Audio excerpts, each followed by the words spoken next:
Hi, my name is Christy. Welcome back to my channel where I take old things and turn them into new things.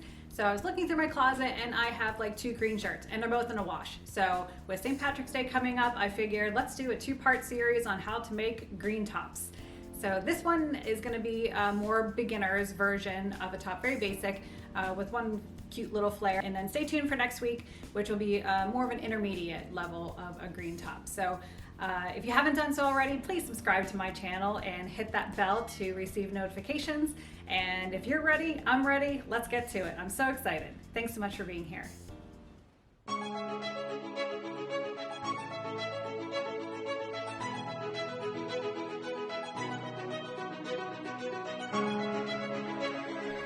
Here is the green printed fabric that I thrifted for 99 cents, everybody. That's right, 99 cents.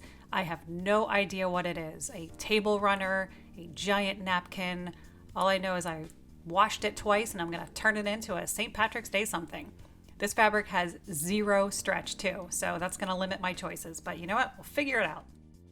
I personally do not like working from patterns. I find it much easier to use clothing that you already know fits and pattern from that. I folded both the fabric and a tank top in half and lined up the front of the tank top along that fold. Next, just use fabric chalk to create an outline, and here I am adding a 1/2 inch seam allowance along the bottom, top, and side. Oh, and to get the maximum amount of fabric, I seam ripped all of the original hems open. Once happy with all of your markings, go ahead and cut it out. Here's where I find out that the fabric was not a perfect rectangle. I want to shirr the back, but you need a lot more fabric to properly do that, so it's going to be a gentle shirring. Shirring is basically a way of gathering fabric by sewing multiple parallel lines of elastic. I am hoping it's going to make this shirt fit since I grossly underestimated the amount of fabric. Before starting all of the rows of elastic, it's best to first finish the top and bottom hems, or so I've been told. This is my first time shirring. So I have serged the top and the bottom, then switched to my sewing machine to fold the fabric over once and do what should have been an easy zigzag stitch to create a nice finished edge. But my sewing machine had other plans and the fabric kept getting caught. So 3 tries later and I am finally good to go. After finishing both the top and bottom, here comes the real tedious part. I am marking 11 1-inch apart rows for 11 lines of elastic.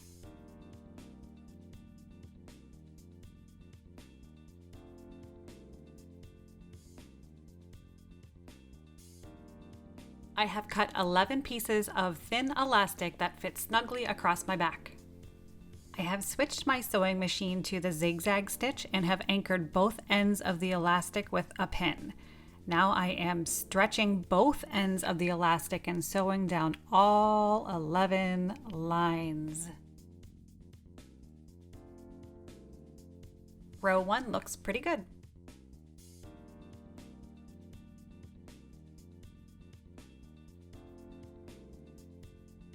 It gets tricky towards the middle because it wants to curl up on itself. And I have no idea what I just mouthed, but I'm pretty sure it wasn't. I wish there were more than 11 lines. Ouchie. Quick hand stretch and all 11 lines are looking pretty good. So yeah, I was having so much fun I sewed a 12th line just to finish off the top. So I've tried the top on my dress form, totally forgetting that you should always put the undergarments on your dress form that you plan to wear for a more accurate way to fit any darts. I didn't, and it turned out pretty tight. But here I am trying to fit darts on nothing. I also should have pinned it wrong side out on my dress form because now I had to chalk the darts and am transferring the pins to the inside of the fabric. You can do it this way by just inverting the fold and then pinning, but it's just easier to do it right the first time. Start sewing the dart at the thicker end and make sure you backstitch. Once you make your way to the thinner end, don't backstitch, but instead shorten your stitch length and leave long threads so you can tie off the ends. This is my preferred method because after you turn it over, you can barely even see it's there. So I didn't have enough fabric to make straps, so I'm stealing fabric from next week's project. I've used my iron to fold 2-inch lengths of fabric in half, then iron the sides in half again towards the middle fold. On the wrong side of the fabric, line up and pin the strap to the top edge. Then find the center of the V-neck and make a small snip not exceeding your seam allowance. Use that ironed fold as a guide to sew, and then arrange the fabric once you get towards the V to make sure it doesn't bunch. Flip over to the right side of the fabric and fold the strap over to meet that line of stitching, making sure to sandwich all raw edges inside, and then pin in place.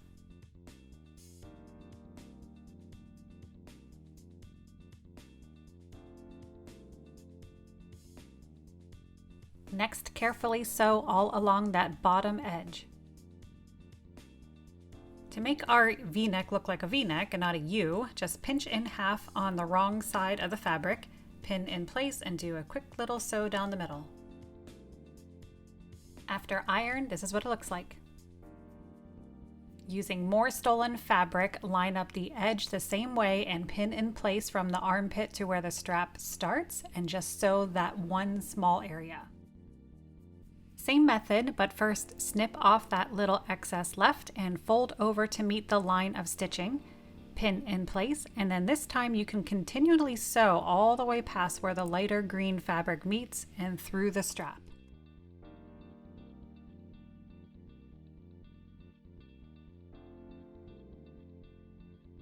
With right sides together, line up and pin the sides.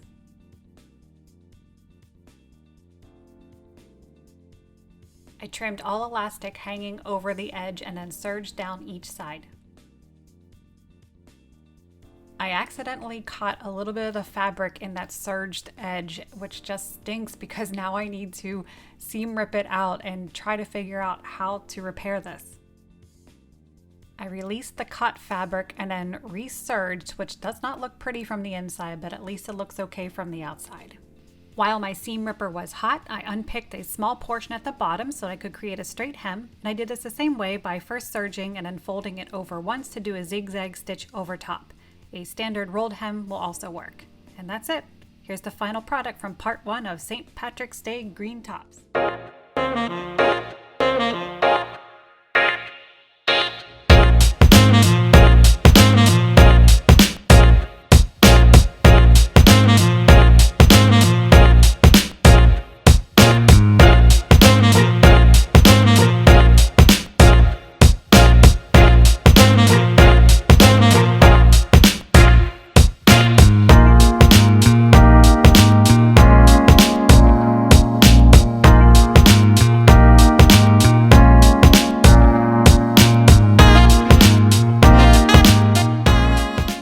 Like this video and subscribe to see more upcycles from a YouTube taught sewer. Make it a great day.